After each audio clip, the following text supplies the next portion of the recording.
Are you looking for valuable business advice to reach that 7-figure revenue mark? Do you want actionable tips to properly navigate through every business challenge you encounter along the way? Let Tersh Blissett and Josh Crouch be your guide in getting you to the top here at Service Business Mastery. Tune in as they sit down with world-renowned authors in business, leadership, and personal growth who share valuable insights about management, marketing, pricing, human resources, and so much more. Let their nuggets of wisdom gold guide you in owning a thriving, profitable, and ever-growing business. Here are your hosts, Tersh and Josh.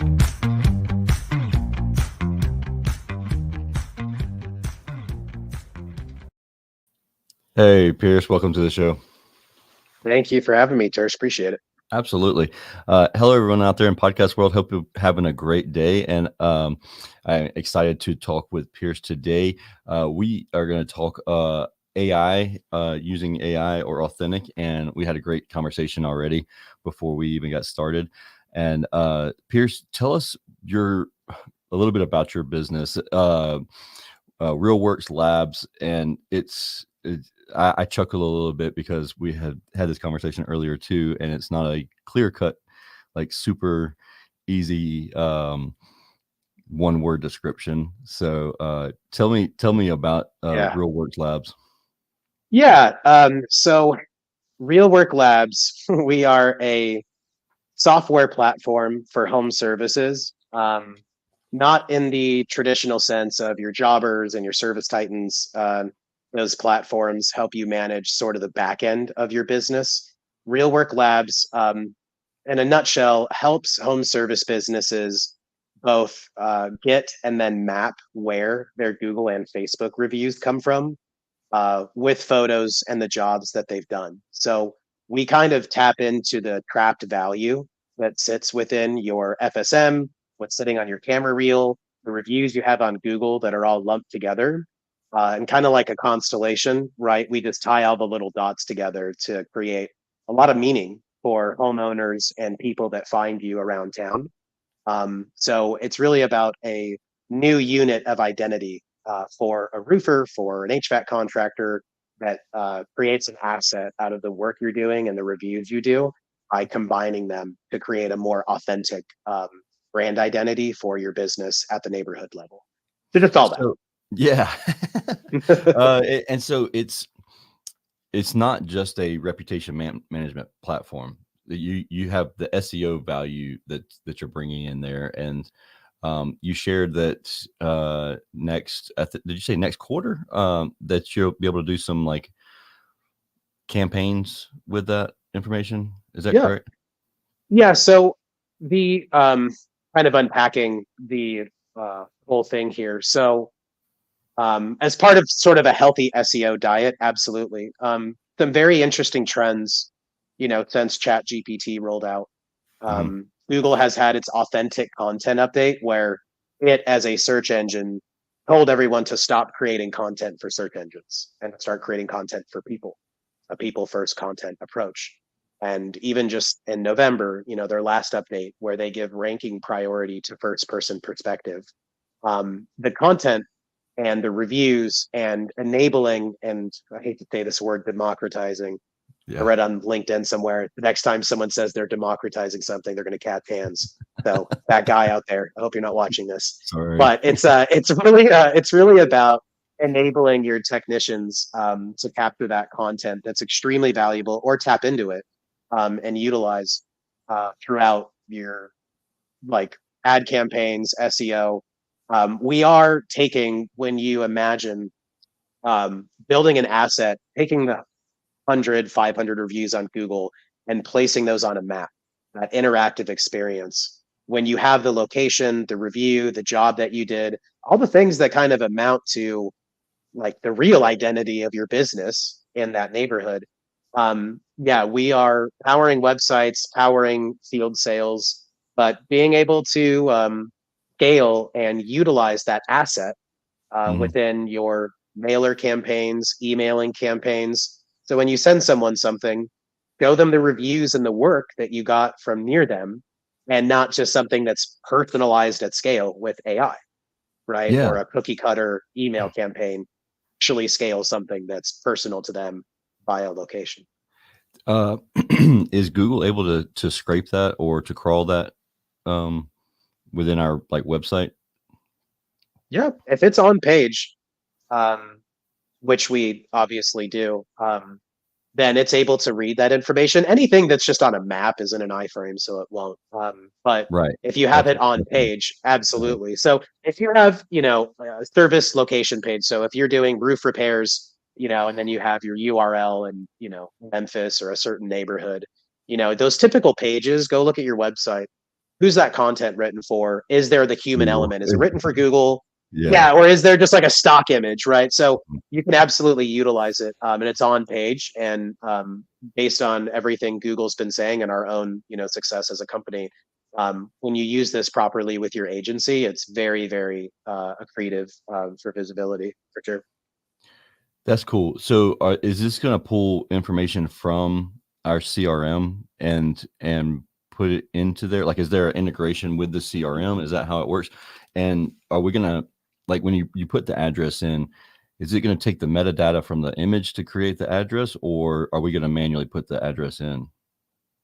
Yeah, so depending on the CRM, and there's just a manifold of them. There's, there's ones that roofers use and pest control Right. and, HVAC. So without just saying like yes, because I don't want to say that. Depending on them, so things like Company Cam or Job Nimbus, AccuLinks. Mhm.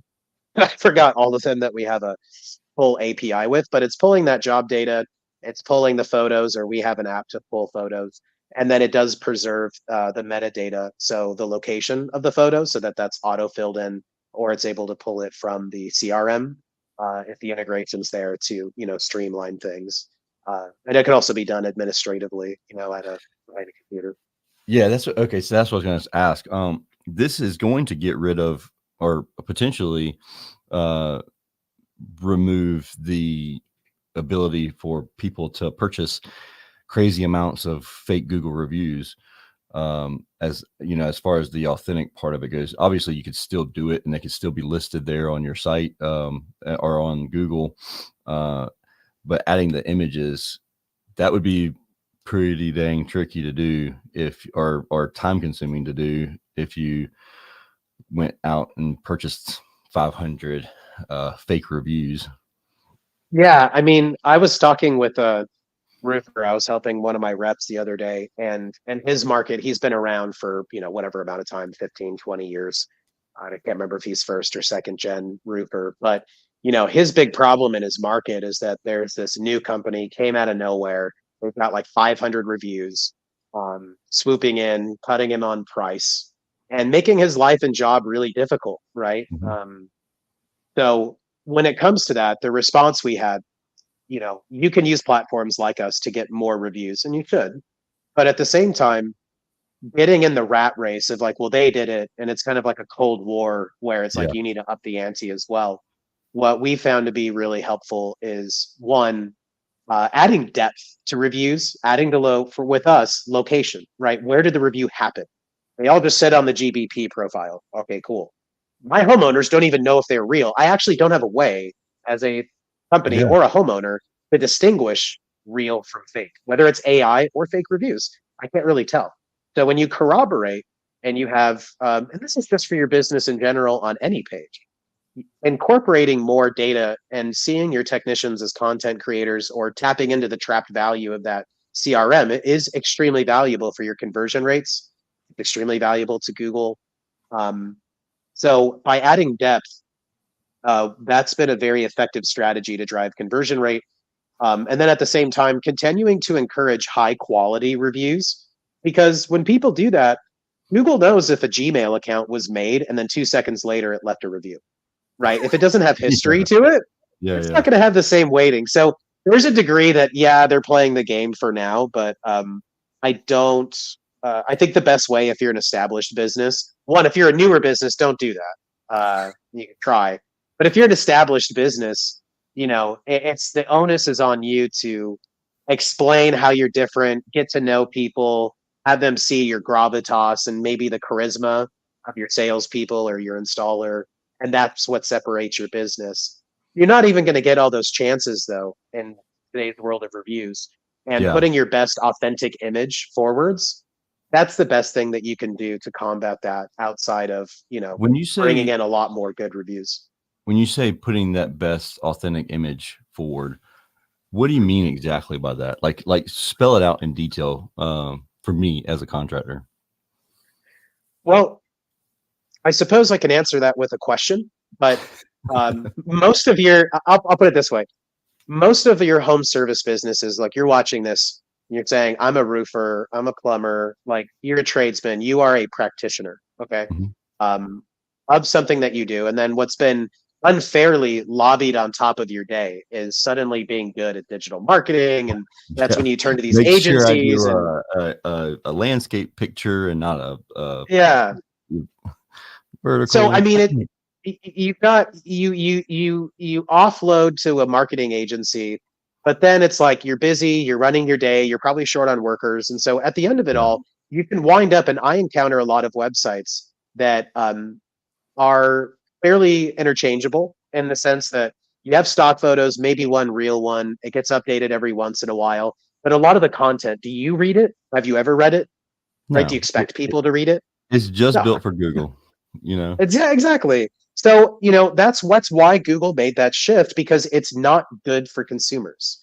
So, even to your own benefit or the benefit of Google in your rankings, the best things that you can do is showcasing photos and videos. Even if you're not good at it, you got to get good at it. There's a trend that visibility, just like TikTok and other platforms like Reddit, they're more social media driven.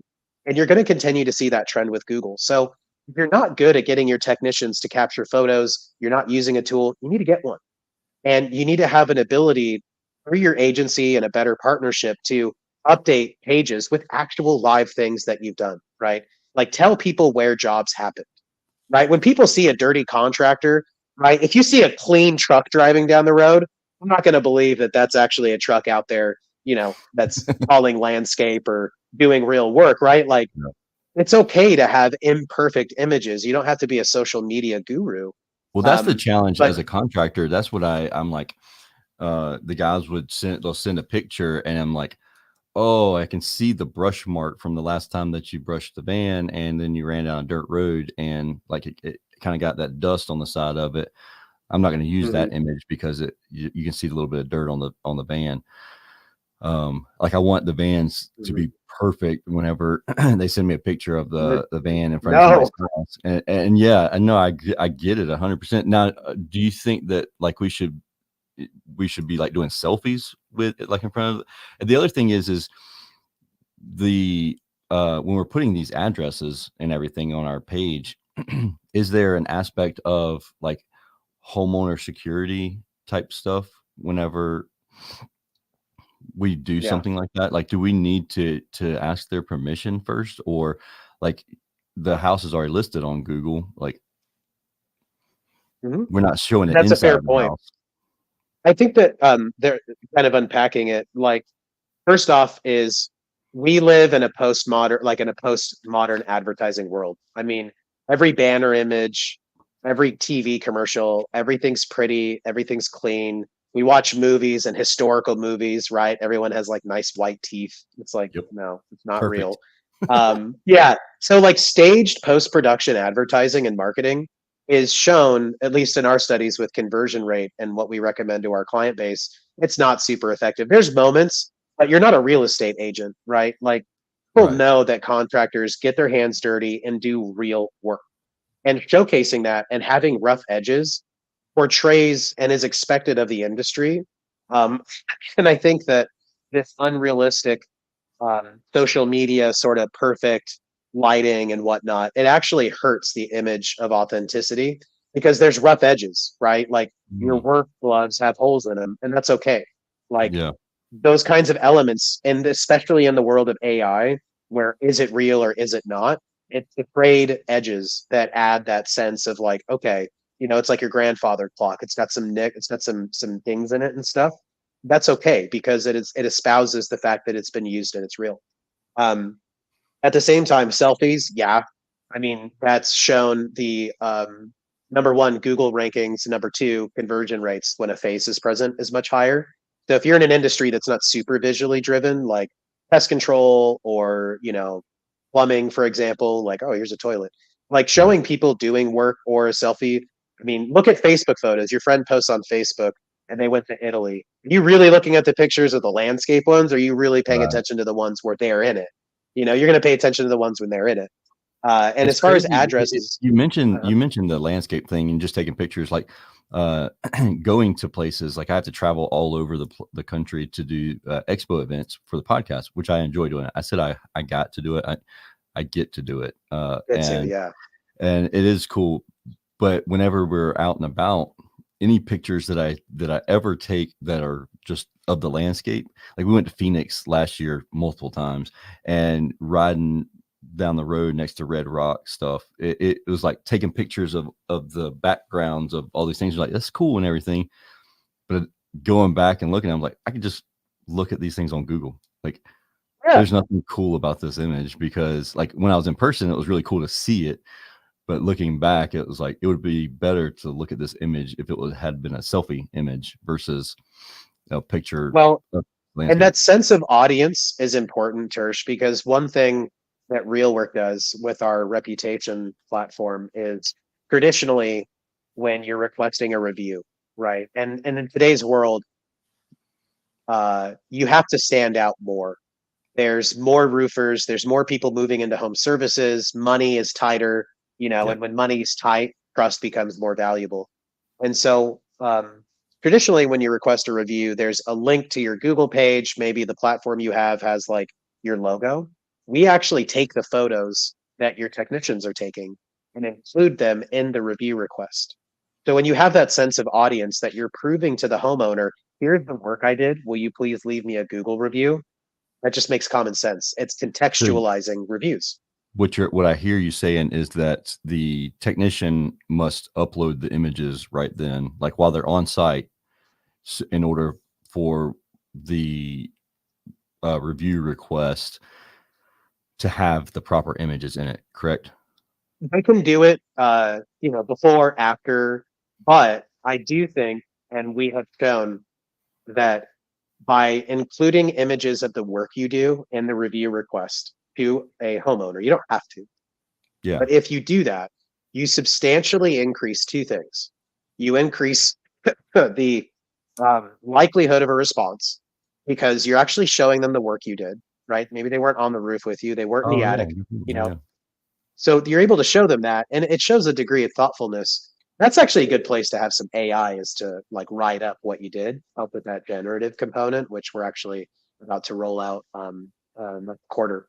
But at the same time, whether it's in the quote, whether it's in the invoice, anytime that you're asking for a review, it's good to show the work that you did, because it's also going to increase the quality or the likelihood of a quality review. And if your purpose is to appease two people, right, with your reviews, and that number one being Google, because Google says on its support article, high quality positive reviews increase your ranking. Quality means that they're writing something meaningful. It's not a brand new Gmail account. If they have photos, which you're giving them, that's super helpful. So the quality of these reviews matter.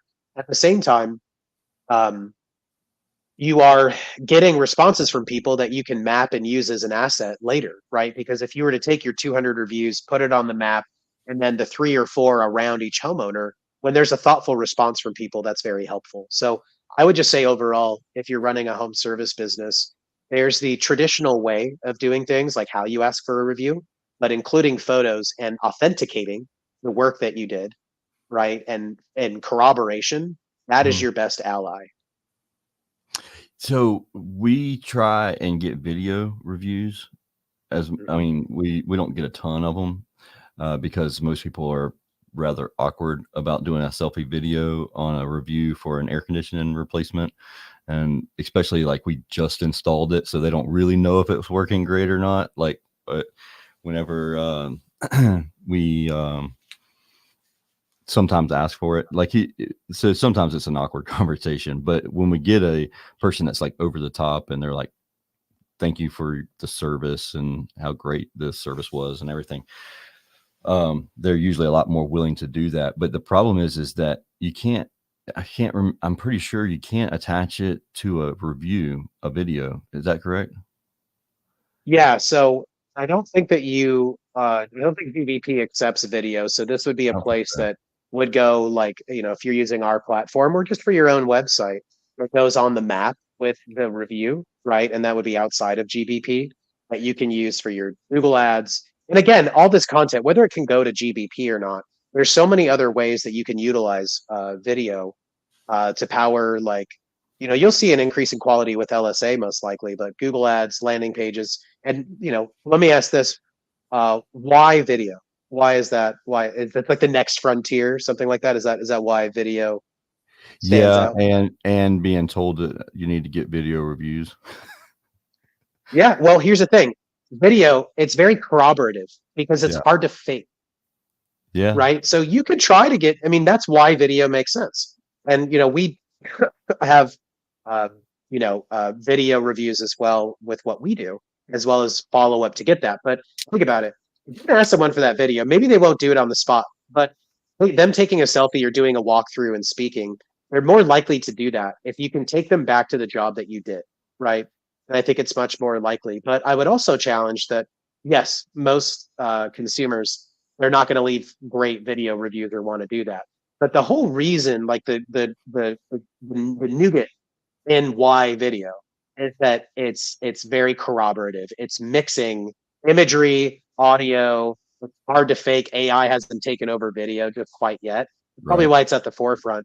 So again, that's one approach, and the other approach is corroboration. So if you do have still images, or if you have video that you took, having that and then constellating it with location and descriptions and as much as you can and enrich, right? It's like having eggs, flour, sugar, and water by themselves. They're just things, but you put them together and you have a cake, right? Mhm. So there's other ways outside of just frustratingly, maybe focusing on video. You can actually enrich photos and reviews and tie things together in a way that in the face of the AI internet we face now and in the future, the gray tide of content, the more corroborating you can do alongside use cases of I think the better your business is going to be.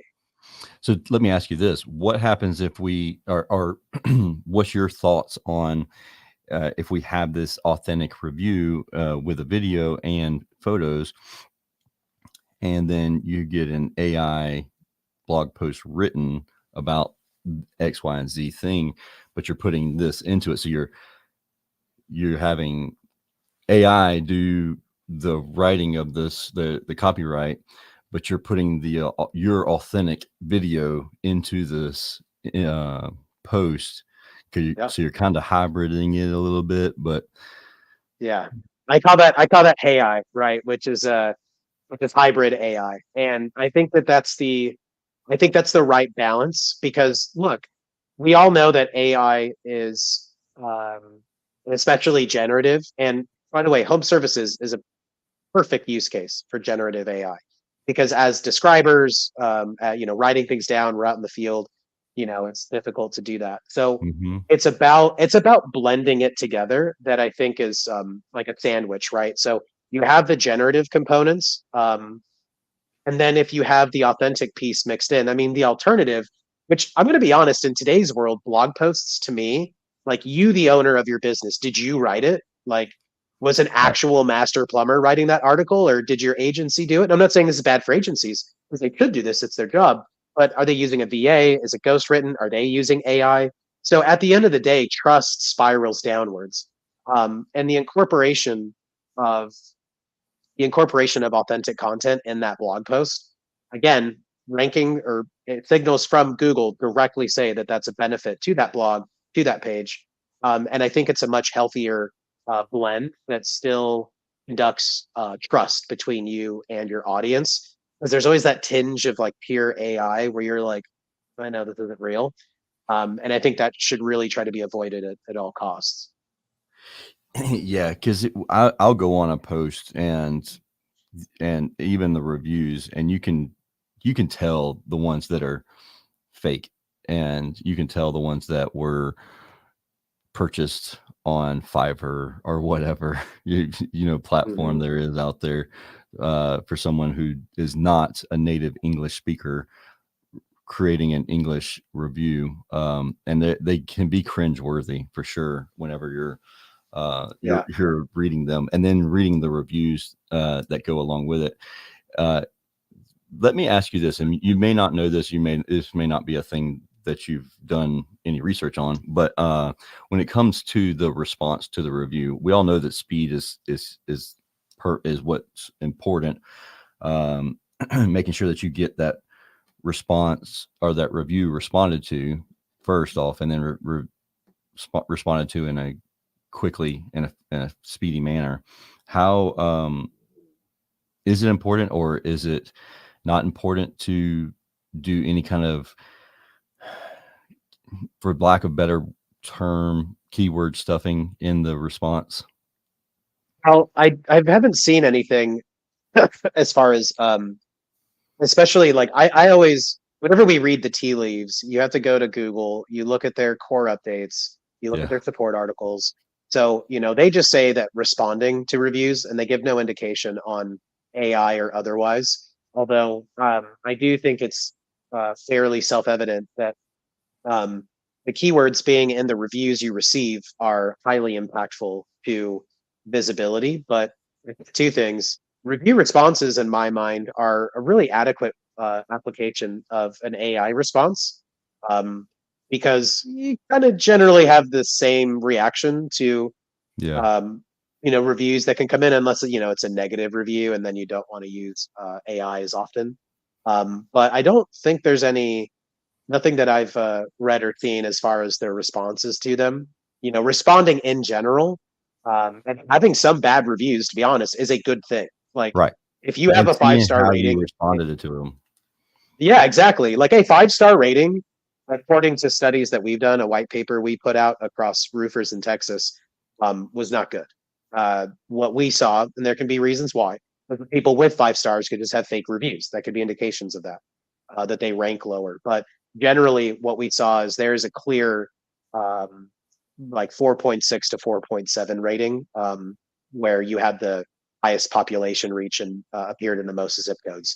So are those actually the most authentic people that get a mixture of good and bad reviews? Probably. But if you're a home service business with 10 5-star reviews, and you want to hold on to that at the cost of getting more reviews or responses, that's what you need to let go of. So I see less often, or a less probability, that review responses having keywords or not. That could be an area. But I think the biggest opportunity for businesses reviews in general, don't be afraid of getting some bad ones, Yeah. because if you get a 3-star, even a 1-star, and you get it changed, that's good, healthy, organic activity. And you never want to limit your reach just because you're afraid of losing that 5-star ranking. That's a great point. Do you think that Google Plus will ever come back? And you mentioned earlier that there's very like the way of social media and the selfie posts and stuff, and Google not necessarily is moving in that direction, but you mentioned that like it's important to everybody, the authenticity aspect of it. Do you think that Google Plus just came out too early and it'll come back? You know, it's an interesting it's an interesting question, because sorry, I'm surviving here in Austin and Cedar Bloom. So your question's so outrageous. No, I'm just kidding. So you know, the social aspect of what's being built into Google the last year and a half since the authentic content update and their red alert with Chat GPT all lends itself, in the breadcrumbs, very much towards a social platform. They want users producing content. It needs to be first person. They'll focus on search engines, and TikTok and Reddit and these other platforms. TikTok unseating Google as the world's top domain. They don't have algorithm. They don't have people making content to please algorithms. They have people making content to please people. And I think that that's a very real threat. In addition to Chat GPT with Google. So at the end of the day, it's anyone's call on that. If you look at Google SGE, search generated experience, um, all I can do is go off of their test lab. It's a 5-pack instead of a 3-pack. It's very heavily focused on reputation and content. Um, and whether they bring that individual component back, I think it would make a lot of sense for them too, because they also have to find a new monetization model with SGE. Because frankly, like generative AI responses I mean, the death of blue links, the death of SEO, the 50 to 70% cut out of that, not just local, but everywhere. It really stands to upend the business model for Google. So I think that the social aspect probably makes good sense for them to try and, bring back, but I guess it's anyone's guess, but it sure seems like they're trying to go the route of social media. The challenge, and for anybody that's in marketing knows this, and I'm not I'm not in marketing per se. I just hear all about it, and I hear Josh talk about it, and that is that the Alphabet company is such a big company, and it's so not a great communication internally. So whenever they introduce something new like a Google Plus, it has a potential to fail because of not communicating with Google reviews or whatever else it is. And so I don't know. Maybe that's what happened before. I don't speculation on my behalf. I don't know. I barely have my memory so faint with Google Plus back in the day. It's they throw everything against the wall, but here's what I'll say is that as far as navigating the future, I think the primary currency that home services have, and it's why the majority of your revenue is from referrals, is Yeah. that people trust people. And servicing the human component of your industry, playing the game of marketing and appeasing algorithms, we've all been doing that for 15 years and the system's horrifically broken. Oh, should I respond to reviews with keywords? It's a Exactly. bunch of bullshit, to be honest. Right. So Yeah. I think that the future and why search is fundamentally broken and the best path forwards that you can hedge on is continuing to focus on authenticity. I think it's continuing to focus on how can I enable my team to be co-creators of my brand as they represent my brand in neighborhoods, and finding good help is hard. But there are dynamics, I believe, and a different viewpoint on the staff out in the field wearing your shirts and driving your logo around, and encouraging them through systems you have or new systems, and start thinking about how can I make an asset out of the work I'm making? How can I get how can I use the frayed edges? What things can I challenge about imagery and what I would put on my website or not, and start testing. Because if you can get people to, at a neighborhood level, it's not about winning a search term for Memphis or Austin. It's about neighborhood. You can get neighbors talking about you if you can show that you worked with neighbors months down the road. I mean, that's how the majority of your business already runs. And I think Mhm. online should reflect that. And I think that investing in making people trust you, and it's also what Google says, but I think that that's a good path forward while we find out what the hell happens. When is it that Google is going to make that transition over to? It's GE. Yeah. I mean, they rolled it out to 120 countries in test phase in November, and speculation's been that in Q1, Q2, that they might, roll it out for everyone, standard instead of opt-in. So how they go about that and when, not quite sure. But that's some of the people I follow that are much better at SEO than I am. Yeah. That's what they've been thinking, is that it's going to be Q1, Q2. So it should be soon. Hmm. Are we going to See. get penalized for the content that's on the site that is for the algorithm? Like mindset think shift it's- as marketing or business owners, it's very much like we've been doing this, like you said, 15 years trying to appease the algorithm. Now we're going to have to change and produce this authentic content. And I think that's why so many business owners have been hesitant to join TikTok, is because they're like, everything's got to be perfect. Everything's got to be great for the algorithm. And then, so it's going to create so much more work for me because I am trying to make perfect content for an algorithm, that I have to learn a new algorithm, when in fact they just need to be authentic. Number one video we had a plumber make last year. It's technician. It's actually a plumbing company here in Austin. One of their technicians, and he farted in a tube. And then that's just it. That's It's a kid. Man, those guys grew a shit ton this year, and he just he put his phone down. He just farted in a tube. So I'm serious. It's super funny. I get that, right? And like from the idea of like post-production marketing land that we all live in today, like no one gives a shit. Like 5-star reviews, perfect this, perfect that. It's not real. It's not authentic. I mean, RealWork Labs, we have good reviews, but we have people that were unhappy, and I'm not afraid to say that because things can go wrong. Like I Yeah. think I got a 4.5. Like, stuff happens. You can't be perfect all the time. It's not real. So I think that um, enabling and at least beginning the discussion and building the proper habits is a barrier that businesses face because getting your technicians to do something outside of their core job responsibility, I would urge businesses to start seeing them as content creators and creating systems that enable technicians to benefit from the reviews they capture, from the content they can be producing for you. In terms of competition, a token economy of some kind, but faster and better and earlier that you start seeing them not just as performers of the job, but people that can capture real life moments where your brand actually exists and you're not there, or if it's you yourself. Like those are those crunchy moments that you wish you could capture in video. So if you don't have those, if you don't Yeah. have that mindset, then you're unlikely to continue getting it. Yeah, that's definitely a mindset shift for some. Getting in front of the camera. Whenever I first got in front of the camera, 2017, 2018, Mm-hmm. super cringeworthy. Like now I'm like, whatever. It's been doing it for years. But Yeah. like I can go on a job site and just throw up a selfie cam, no problem. And then like I have a couple guys and they're like, nope.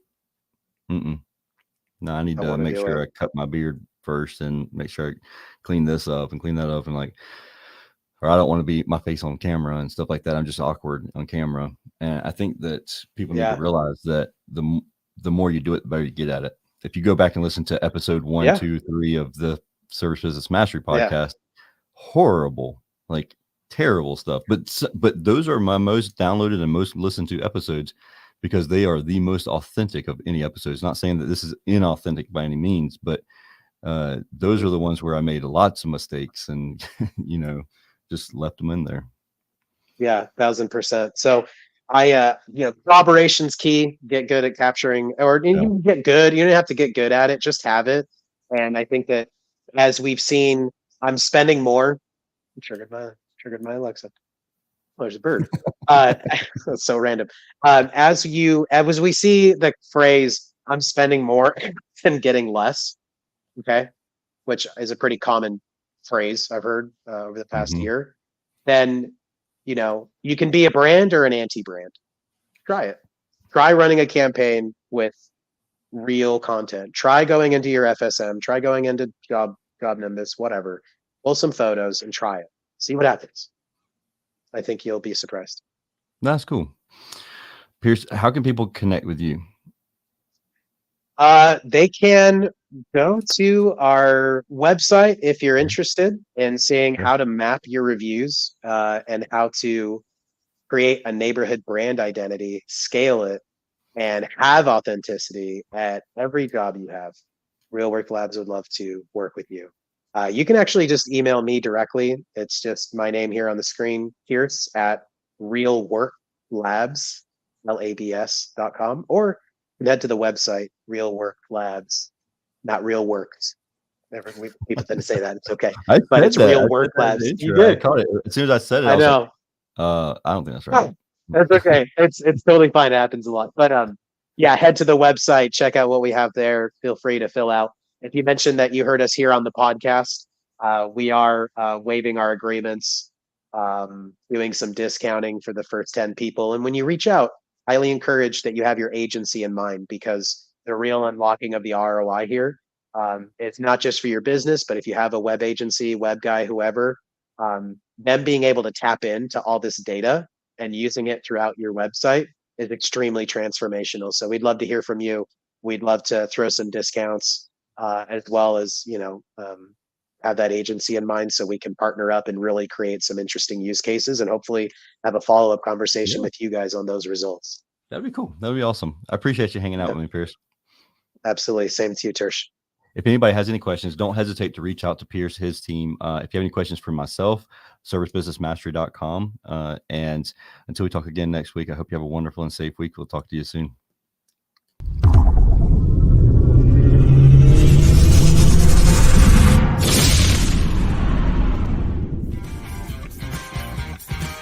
Thank you for listening to this episode of Service Business Mastery.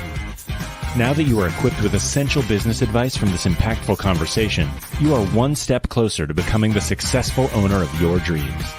If this episode has been helpful to your business journey, don't forget to subscribe to the show, leave a rating, and share it with other owners as well. Visit servicebusinessmastery.com